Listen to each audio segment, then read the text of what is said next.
Good afternoon and welcome to the Cheltenham Exchange, recorded early, but a very, very special edition. We're absolutely honoured to be joined by the master trainer, Mr. Philip Hobbs. Welcome, Philip. Thank you ever so much. It feels rude calling you Philip, but you did insist.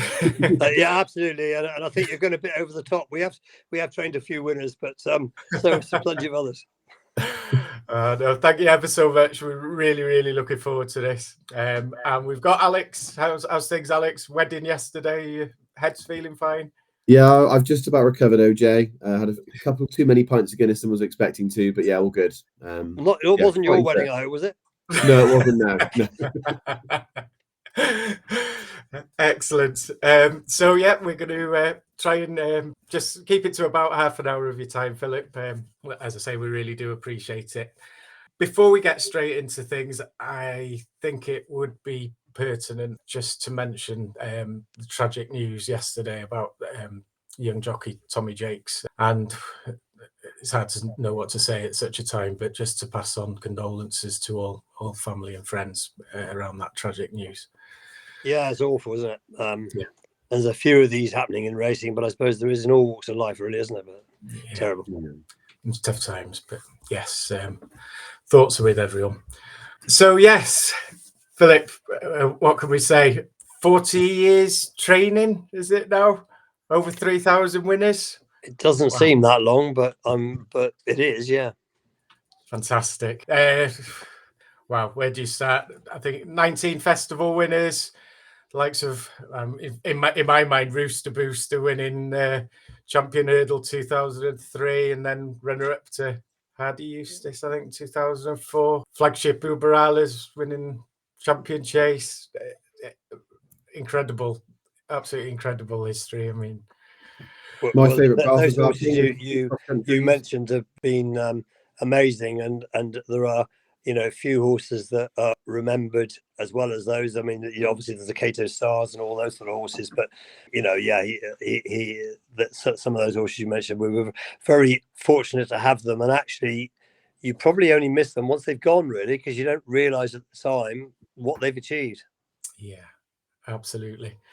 On that note, if you were to pick out your, I'd say, greatest achievement or most satisfying achievement as a trainer, would you be able to pick out one? I know it's a massive field to go through, but well, I suppose you mentioned him already, but in a way it has to be Rooster Booster, because to win the Champion Hurdle with him was phenomenal, and he was the most amazing horse for a long time. And what's more, he'd come from the lower ranks, because he was a couple of years before he won the Champion Hurdle, he was only a handicapper. So it's just amazing how much sometimes they can prove. But actually, I think of all the horses we've had, probably the best horse we've had, a horse that you haven't mentioned, called Captain Chris, that won the Arkle, and he did unfortunately badly need a right hand track. He always hung to the right, jumped to the right, and whatever we did, physios, vets, etc., couldn't sort things out, and yet he was still good enough to win the Arkle going left-handed, having lost probably at least a length at every fence. Yeah, fantastic.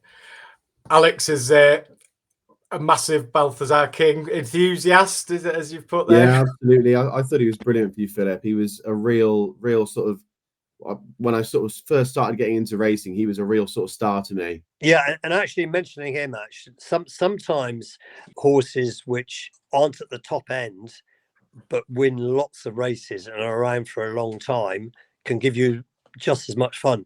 Having said that, Balthazar King was very, very nearly the top end, because he was about 160 or so rated at his best. So he was amazingly good. But actually, of all the things we've done, probably taking him to France and winning 2 cross-country races was amazing, and just an amusing thing as well. When we took him to France the first time to crawl, the French had no idea how good he was, because we had all the French form with Racing Post ratings, and they didn't have any English form. And as I walked past the tote, he was 16 to 1. Wow. When on all the ratings he was about £20 clear. Wow. So it's the biggest bet I've ever had in my life. I had 250 quid on him.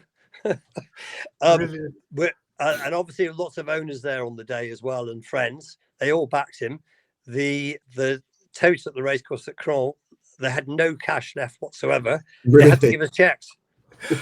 Brilliant. Brilliant. So that was just amazing, really. I think it's just about the last bet I've ever had, really. Oh, well, whatever. 20 quid there or here and there, but not really. So. He was very much just one of those horses that I think just captured the public imagination. And like you say, that these types of horses, they run for years and years, don't they? And gets a real big following from lots of people sort of falling in love with him, really, I guess. Yeah, well, Balthazar King was extremely tough, and we could run him a lot, and he was very, very brave. And Richard Johnson always said that Balthazar King was just the same as him. He was very thick.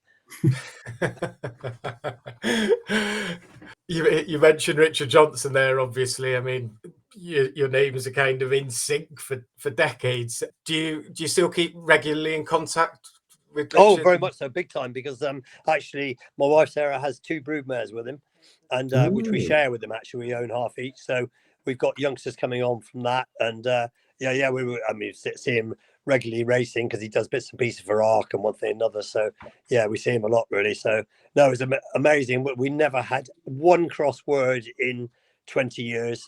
His work ethic was amazing. I could just give you an instance, actually. I'll get this slightly wrong, but one day he left home. He had to get here for 7:30 when we put out first lot. He had to leave home at 5 a.m. So left home at 5 a.m. got down here, and when he got here, he said, "Oh, I've got 2 rides of Cheltenham this afternoon." I said, "Well, why didn't you say? Because you could have come here some other day." But anyway, he goes up to Cheltenham from here, so obviously had to leave sort of reasonably early. And it was the time of year when there were Cheltenham previews, and he had to go from there to a Cheltenham preview at Rugby, which was a fair old trek back there. Got home at about 2 a.m. Left home at 4 a.m. because he had to be at Kempton to go and ride or work for somebody there on the poly track. And then, having done that, drove up to Catterick and rode 2 winners. Christ! And he drove the car himself as well, because he didn't like paying anybody, because it all costs money. Doesn't like losing money. Wow, I mean, what an insight that is into. Oh, well, incredible, absolutely incredible. Thanks for that. Being a Welshman myself and up in deepest, darkest North Wales, I've got to ask you about Dream Alliance and winning the Welsh National. I mean, a movie was made about that. How was all that? Well, the movie, there were the 2 films done about him. Actually, the movie later on was all based at Tim Vaughan's yard, because apparently they had some Welsh money to back it or something. So that didn't actually happen here. So I'm thinking of the names, but Dream Horse, I think, was the name of. God, I can't remember the names of the 2 films now. But the first one was a film they did from here. So they are both available to see, but that was with the actual people involved in it. So actually, in a way, that was of more interest to us. But the movie was good as well, though. You know, it was a little bit exaggerated, maybe, but they probably need to do that.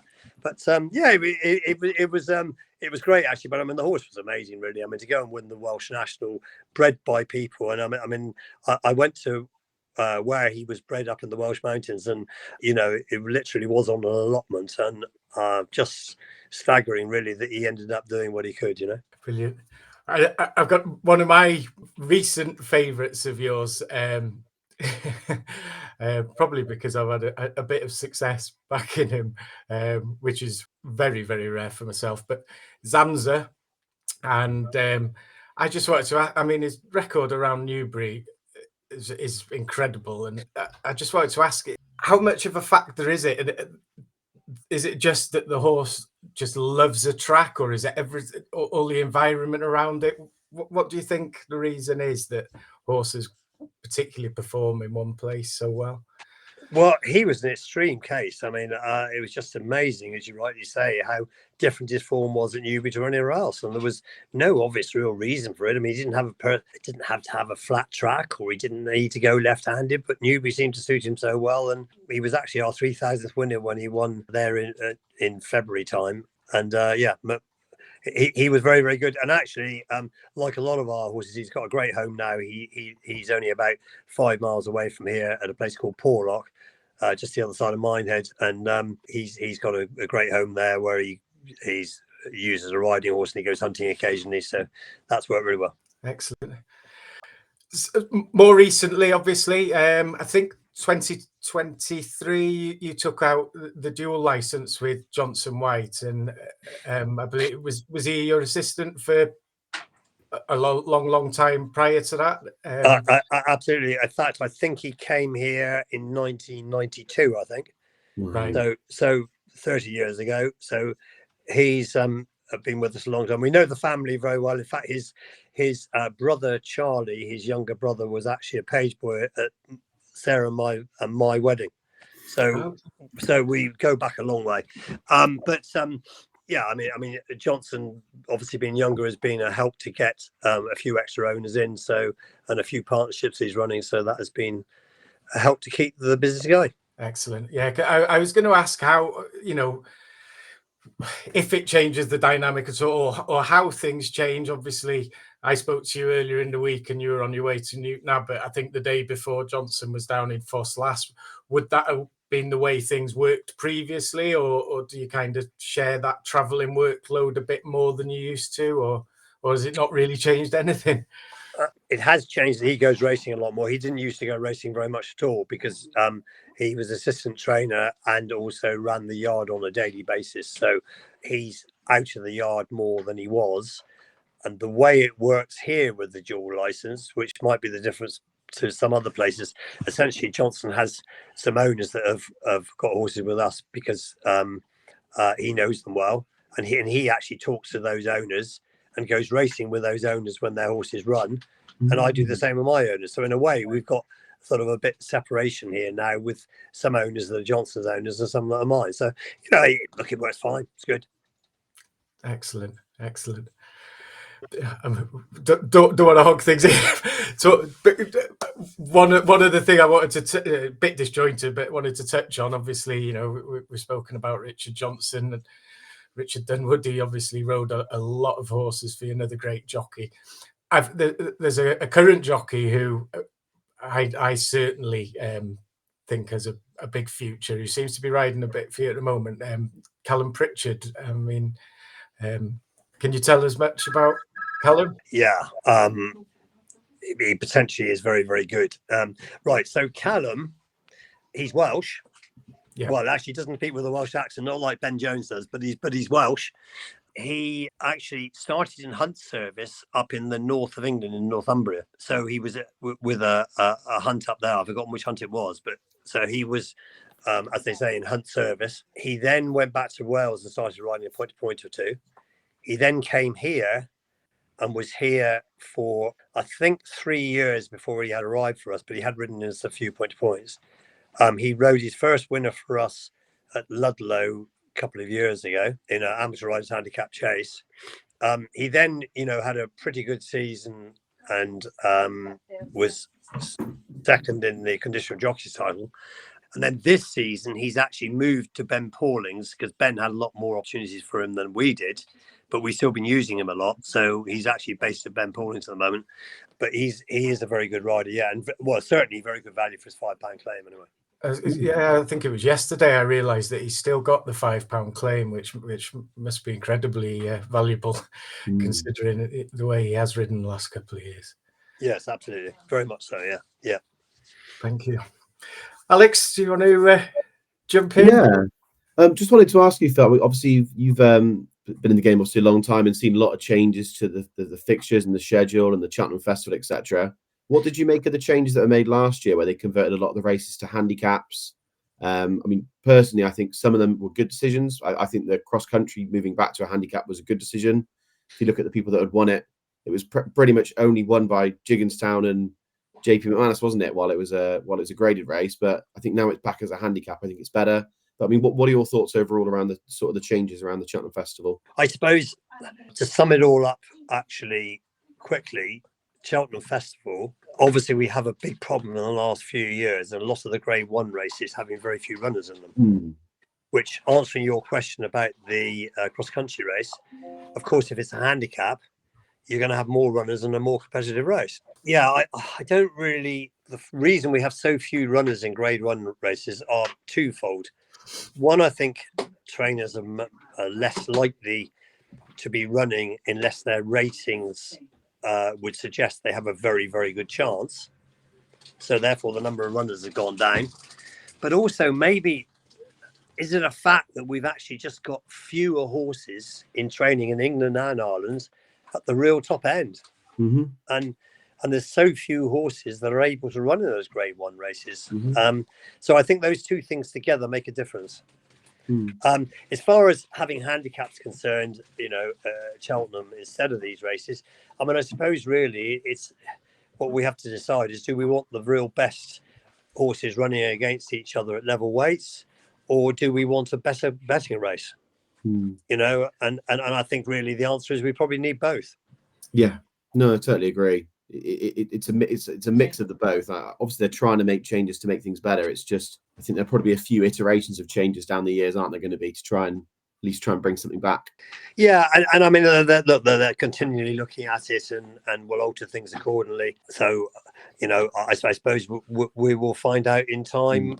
And I'm sure there will be minor adjustments all the way, and to hopefully improve things. I mean, I think Cheltenham have been a bit unlucky in the last couple of years with all the hype about pint of Guinness being 10 quid and this sort of thing. And of course, Cheltenham Festival, they can't organise how much hotels are going to charge everybody, which is a big problem. That's the main problem, isn't it? Yeah, accommodation. And actually, I said, obviously they can get involved with local hotels, so hopefully they can actually make a bit of a difference anyway. But now that people have heard how expensive Cheltenham Festival is, even if it's not, they probably are getting more and more wary about it, which is unfortunate. But I suppose this one will take a bit of time to get over. That's the problem, but I suppose eventually they will. The other program I wanted to ask you about is the sort of like the juvenile campaign and sort of the juvenile program. And obviously you've had 3 winners of the Triumph, haven't you? Obviously been very successful in it. But I always sort of seem to think that the horses in their second year, in their 5-year-old year, a lot of them seem to sort of almost go missing because they've almost got nowhere to go, have they? Because they either go straight into open company against a lot sort of more experienced older horses, or they try and go chasing, which tends not really to work so well as 5-year-olds. Is there, what would you say would be worth doing with that sort of program? Is there like more intermediate type races that would be useful, or what are your overall thoughts? Well, I suppose the 4-year-old handicap at the Cheltenham Festival has made a big difference to the Triumph Hurdle, because the Triumph Hurdle always used to be a maximum field, and nowadays, because a lot of them run in the 4-year-old handicap, we get less runners in the Triumph Hurdle. But also a big difference over the last 30 years is that 30 years ago, all those 3-year-olds in the Triumph Hurdle would have been ex-flat horses, or virtually anyway. Then probably 15 years ago, we've had a large number of horses that have started their 3-year-old careers in April or Toy, and they are jumping bred horses, which probably have an advantage with their experience over hurdles in France, as opposed to the Triumph Hurdle horses, which are off the flat and maybe aren't even bought until the horses in training sale at Newmarket in October. So I think the type of horse that's come to the races ain't changed quite a lot. But I mean, when we won it, we won it with different types of horses. For instance, when Defi de Sol won it, well, he was always going to be a chaser anyway, and he progressed very, very well. But then he was very, very good. Maybe a lot of, you'd be absolutely right, by the way, an awful lot of juvenile hurdlers, whether they're Triumph Hurdle level or not, do very much struggle with their second season of 4-year-olds and handicaps. And a lot of them probably aren't the type that's going to make decent novice chasers anyway, because some of them do, but few of the ex-flat horses make decent chasers. I mean, John Ferguson, obviously, he when he was training, he obviously had all those ex-Godolphin horses. He had very few chasers, didn't he? Almost all of them were hurdlers. So I guess that sort of case in point, you can see that was the case. Yeah, I mean, the average flat horse, first of all, is smaller than the average national huntbred horse. That's number one. Secondly, a lot of them have probably had hard careers on the flat before they go jumping, which they probably got physical niggles because of it. and that might be restricting how good they are. So therefore, and also the other major problem is the average flatbred horse wants quicker ground than the average national hunt bred horse. So all those things count against a ex-flat horse going chasing. Thank you very much. OJ, back to you. Excellent. Very, very interesting stuff. Right, Philip, if you don't mind, as I say, Ian, who's usually on with us, we call him our boss. He's got together a list of some of your current crop, probably some of the newer upcoming ones, I would say in general. Is it okay if we just have a quick run through and ask your thoughts on them? Obviously, if there's any you don't want to talk about, obviously feel free not to. No, I don't have any problem with any of them. No problem. Okay, we're very transparent here. You see, we've got nothing to hide. Love it. Right, so get my glasses on. I think the first one on the list is Starzand, who I watched win at Foss the other day, and I thought he did it quite comfortably, to be honest with you. So come out the race okay, and what sort of plans there? Yeah, he's come out of it good. He's a big, strong horse that definitely make a decent chaser in time. Got a lovely attitude, very straightforward. I thought our division of the maiden hurdle looked particularly hot the other day. Only time will tell how well they'd work out to be, but he will in time definitely want further than 2.5. So yeah, he's a very, very nice prospect for the future. Lovely, thank you. Next horse on the list, Philip, is Imperial Saint, who ran in the Old Roan on Sunday. He was 5th. I think he stepped back in trip, didn't he? He was. Yeah. I don't know if you saw the race though and saw what happened to the start. Did you? No, I didn't. Well, I didn't see the start. Right. Okay. Well, let's go back a bit then. Even before he. I think unfortunately he has mental health problems like we all do nowadays. Okay. First of all, went to go and load him up to go to the races, and he was a bit reluctant to even go in the lorry, which is a bit odd because he's not done that before. Got to the race course, even on the way to the start, he was a little bit reluctant to go down. At the start, he wanted to go away from the other horses, didn't want to go back to the others. And when I say he has mental health problems, I think he was just worrying. You know, I mean, last season went fantastically well with him and all went really good. His first run back, he was obviously remembering what happened last season and was worried about it. Didn't want to join the others. When he did join the others, he jumped off towards the back, went rushing past the others, never got in any sort of rhythm. I just hope that when he runs again, he'll have forgotten all that and will settle better and be a different horse. Okay. I mean, I guess all things considered, did well to finish 5th then, really, considering all the stuff that went wrong for him on the day. I think you can just forget that run altogether. Yeah. And I hope the next time he runs that we see a different horse. Okay. Lovely. Thank you. Next one is Tiny Tetley, running a Pertemps qualifier at Cheltenham recently. Missed out on qualifying. Is that a name? Will you be trying again? He actually might run in the Novice Chasers Extra next Friday. Okay. Particularly bearing in mind that I talked to Jason Loosemore, the clerk of the course, this morning, and the ground is a mixture of good and good to firm, which would be no problem to him whatsoever. He's only small, that's why he's called Tiny Tetley. But Ron Hodges, who trained lots of winners over the years, bred him, and he's very, very tough. And at the end of last season, he improved out of all recognition. And actually, off his highest handicap mark, I thought he ran well at Cheltenham, really, because he still had a chance coming down the hill and ran a good race. But from his point of view, if the ground's quick at Exeter on Friday, that could be ideal because it will frighten most of the others off, but it's not a problem for him.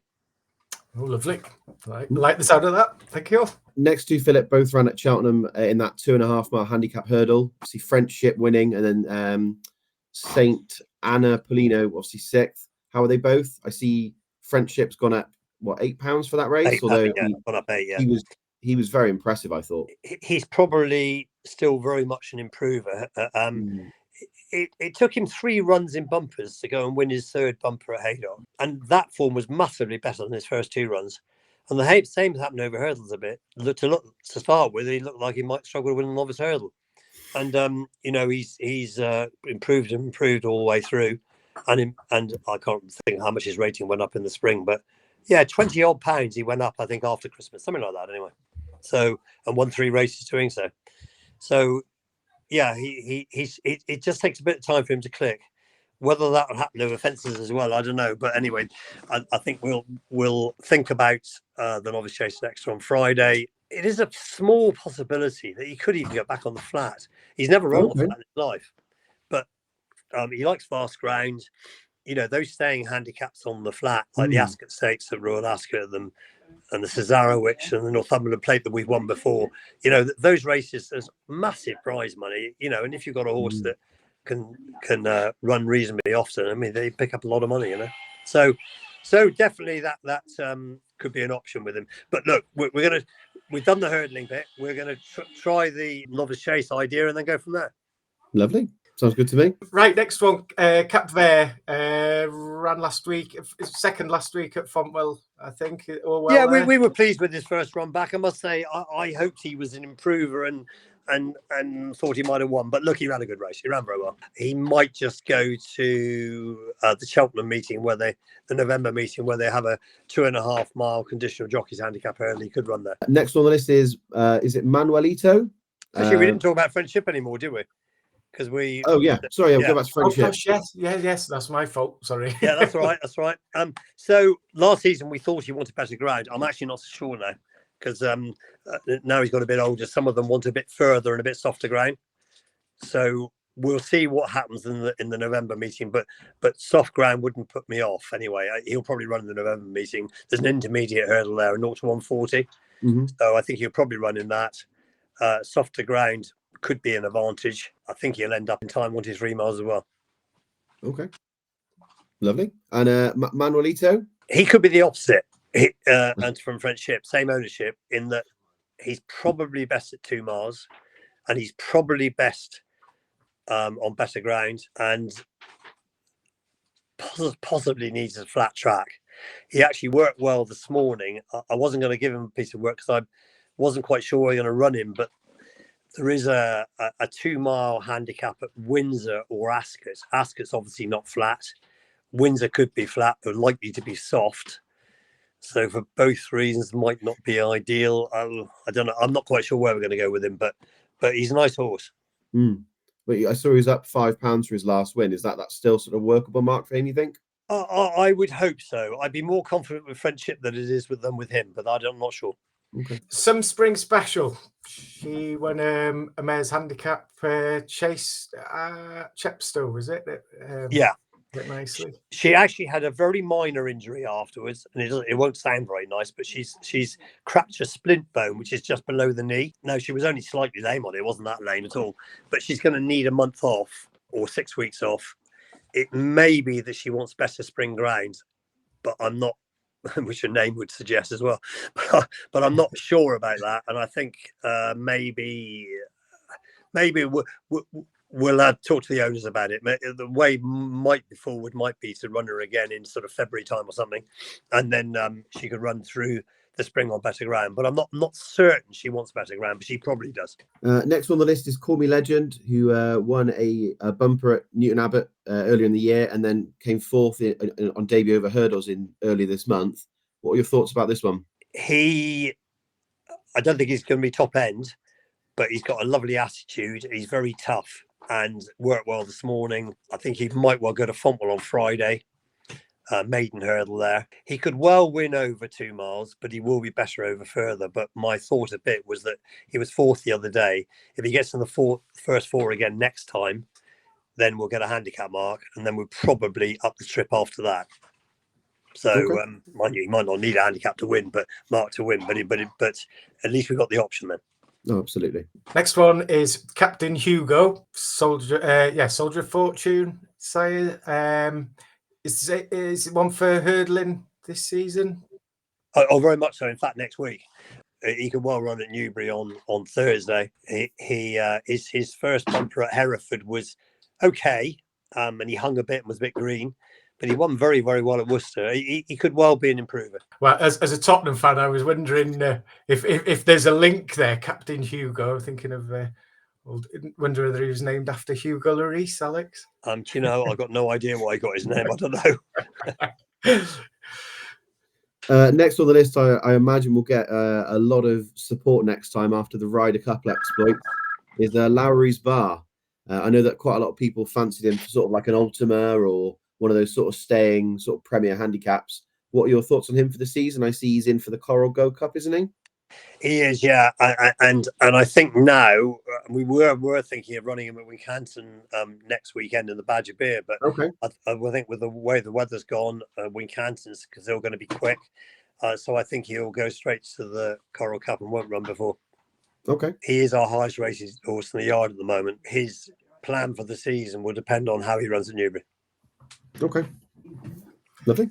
Thank you. Excellent. Brookhard racing horse, Sober Glory. Won all his bumper starts at Newbury, Exeter and Chepstow. Does he need soft ground? Ian's asking. Well, first of all, I think he's our best prospect in the yard. So that's the kiss of death. Secondly, all his 3 bumpers were all on soft ground. I'm not sure he necessarily needs it, but he certainly copes well with it. So here we are at the moment, ready to run. You'll have 3 entries next week at Exeter, Chepstow, and Newbury. But I doubt if we run him on good to soft, it will need to be soft, and I don't think that's going to happen. So we're going to have to hang on and just wait because, he is potentially top end, but we can't be taking any risks at this stage. And what sort of trip would you be aiming at to begin with? Well, we're going to run him over 2 miles to start with, only mainly because he just can be a little bit keen early on in his race. He has enough pace, but he will definitely end up wanting further as the season goes on. Lovely. Thank you. Next one is a horse that you sort of bought from Ireland, ran in the Aintree bumper, the Punchestown bumper, and then made debut over hurdles in at Chepstow, Clearwater. Obviously stopped quite quickly. Was everything okay with him? Yeah, it was. Well, no, it wasn't straight away, although it's come back right. So what happened was that after the race, very odd, really. First of all, he pinched his wither very badly. I don't know how the saddle managed to do that. It's a very unusual thing. But I mean, he was very, very sore on his wither. He was lame behind, so he probably pulled the muscles behind, the physio thought. Then we gave him some easy physio, treated him, etc. And we've been very pleased with him this week until this morning. Had a piece of work this morning and went well below par. So I'm not sure whether he's totally over his problems yet, having thought he was over it. Otherwise, we wouldn't have galloped him again, I think he could be a very, very nice horse, but he's not. We just need to be given a bit of time. Lovely. Right, excuse my pronunciation. This one's, I think, joined you fairly recently and is a JP McManus owned 4-year-old gelding called, is it Agaid or Agilid? Well, you can call him what you want, but hang on a minute. I'm just trying to remember what we call him, and that's why I'm just going to get the spelling in a minute. So I think we're going to call him Aguili. Aguili. You don't pronounce the D in French, do you? So it's a French name. So Aguili, I think we're going to call him. Okay. And it is one for novice hurdling? Yeah, nice big strong horse. In fact, he's a very, very big horse. So that is very much the plan, and he'll probably run in 2 or 3 weeks' time. I think he finished 4th in a novice hurdle at Auteuil, having run in the provinces and a bumper first. But we think he's a nice little horse. Lovely. Next on the list is a horse of David Mitchell's, 5-year-old bumper horse called Kiss Gold, running that bumper at Chepstow towards the end of April. Looked to stay on really well at the finish as well. What are your thoughts of him? Looks like he learnt a lot from that experience potentially. Yeah, we thought he was a nice horse before he ran, and we were a bit disappointed how he did run. But nevertheless, though, he could be one that should improve a lot, having had the experience. He actually wasn't here that long before he ran, and we were trying to get a run into him at the end of the season. Okay. Similarly, Moonlight Stride. Very similar. They both arrived here the same day, same owner, and she ran. Of the two, we thought she might run the better before they both ran that day, but as it turned out, she ran the worse. But she's unusual for a mare, very big, strong mare with a a good temperament, nice attitude. Hopefully, and she's got a nice pedigree as well, actually. So hopefully, there's more to come from her. Next we've got in here is Georgie Girl, of 6-year-old mare, last run at Cheltenham in the April meeting. A horse I've had a particular affinity to as well. How's she at the moment? She's good and ready to go. So she's either going to run at Kempton in a fortnight in a 2.5 mile mares handicap chase, or a 2.25 mile listed mares novice chase at Bangor. So she'll run in one of those two races. But the problem is 2.25 is probably a bit short for her. She's not easy to place off her mark because she's either, although she's a novice chaser, will struggle to find a novice chase where she's going to be very competitive, or even with a £7 mares allowance. So she's got quite good ability, but it won't be easy to place her. Okay. And we've got a 6-year-old gelding who was out injured last season called Bobby's Nelson. How was he doing? Very well indeed, ready to run. As you say, he got injured, and we can't possibly risk running him on anything but soft ground. So he will be running before very long, but we do need further rain. Lovely, thank you. Nearly there. Yeah. Next one is Northanger Abbey. 4-year-old gelding had some promising point-to-point runs in Ireland. Is this one for novice hurdles this year? Yeah. Now, Nick Sutton, his owner, is at the moment in Australia because his son Dominic trains over there. Oh. And his other son Ben rides the horse when he runs, but they're in Australia at the moment, so I can't run him. Okay.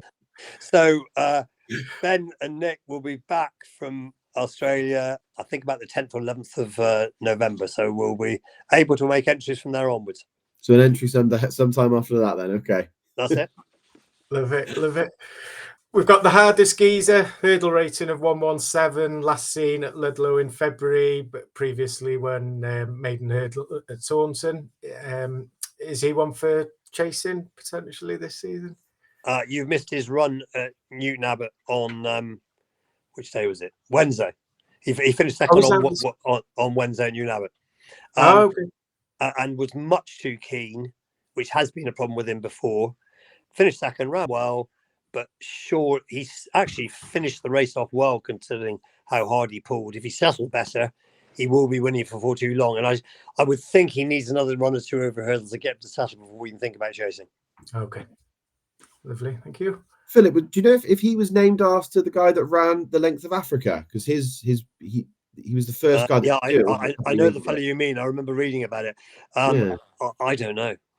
I'm not sure. I'm not sure. Last one on the list then. Tom Donifon. Ran at Aintree the other day. Probably it was our mistake running him over 2 miles. He does need 2.5, I think. But he jumps a little bit hesitantly to start with, but got better as we went on and jumped well. He's a lovely looking horse with a nice attitude. I suppose he's probably not going to be proper top end, but he will win on better tracks. Okay. Well, and thank you very much.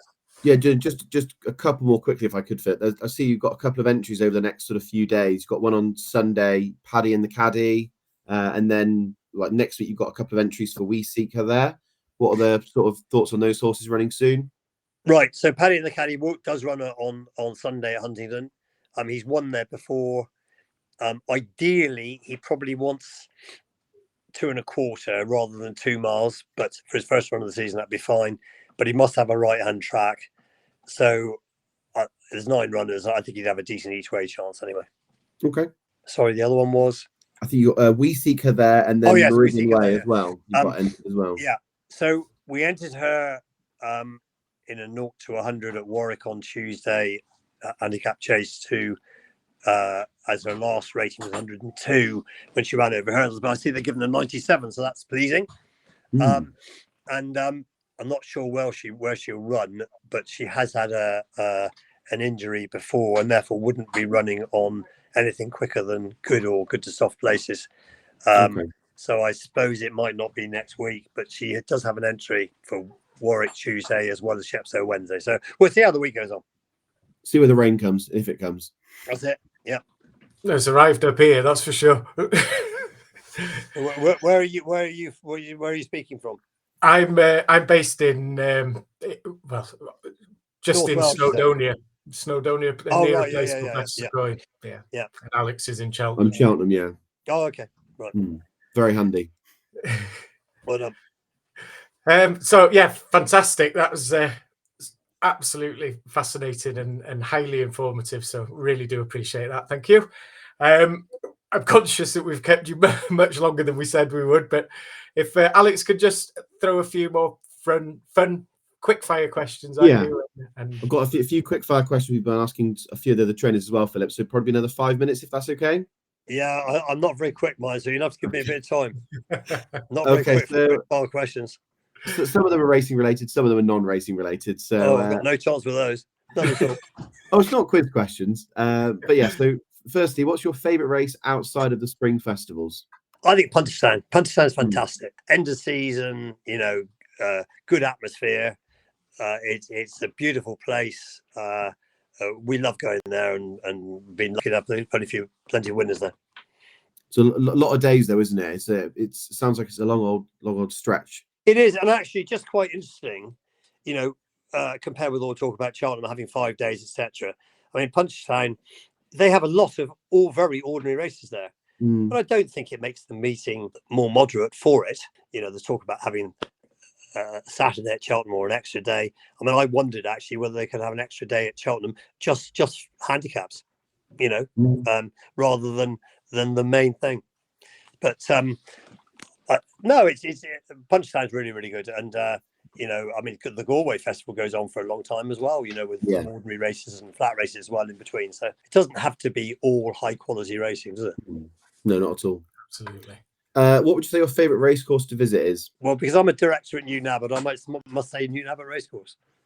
Because it's one of my favourites. Newnabbit actually is a lot of fun, though. It's ideal. It's a great holiday place for the summer. So Newnabbit's great. You'd have to say of better courses though Cheltenham, because particularly with the new stand at Cheltenham. I know it's not that new nowadays, but that's been very, very successful. Yeah, it's really nice. They've done quite a lot of nice work over the summer as well, improving a lot of the areas. So, yeah, very impressed. Any other sports that you're interested in? I'm a bit blinkered, but probably will watch rugby to some extent. I'd watch tennis when it comes to Wimbledon, nothing else. No, I'm not that good at other sports, I'm afraid. That's okay. Who would you say your favourite sire of all time is? God, it goes back a long time, but probably Deep Run. Okay.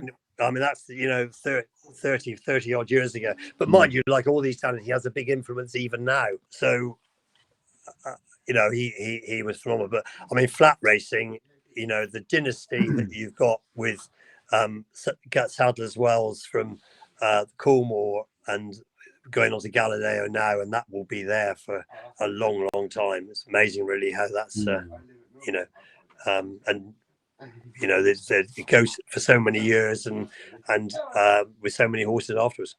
Who would you say your well, not necessarily favourite, but who would you say the best sort of up and coming sire is? Well, Harzan, which is a sire of Starzan, the one the other day. I mean, he's doing particularly well, so maybe he'd be the one. Okay. If you could take any horse from any yard right now, who would it be? Oh, that's a difficult one. So any horse from any yard. Yeah. Johnson just walked in. Help me. No, we can't use that. He said Golden Ace because it would really irritate the trainer, because Jeremy Scott's only about 10 miles from here. But we get on well with Jeremy. In fact, we're both involved with the local point and things. So we got to give you one for the top end for well, we're both being very slow, I'm afraid. That's okay. We spoke to Paul Nichols last week, and he said Kopek de Board. That was his one he wanted to take. Oh, really? Yeah. Others have I said have they enough wanted difference John trying Bond. to keep up with my horse, let alone everybody else. We'll need to think on that one. If you weren't working in racing, what job do you think you'd be doing? When we started training 40 years ago, if it didn't work out, I was going to be a news agent. Okay. I just think not so much nowadays, of course, because big difference now that people have everything online. But in those days, people had to go into a shop to get a newspaper, and then they buy other things while they were there. So you could make it work somehow or other. Okay. What would you say your favourite race at the Cheltenham Festival is? I know you've had a lot of success in a lot of the different races, but what would you say your favourite one is? I mean, maybe it's the Champion Chase. Really, I think the top 2 mile chases are very exciting. Really. If you could make one change at the BHA, you're given all the power, but you can make one change. What would you change? Get rid of Sunday racing, and while they're at it, get rid of jump racing in June and July as well.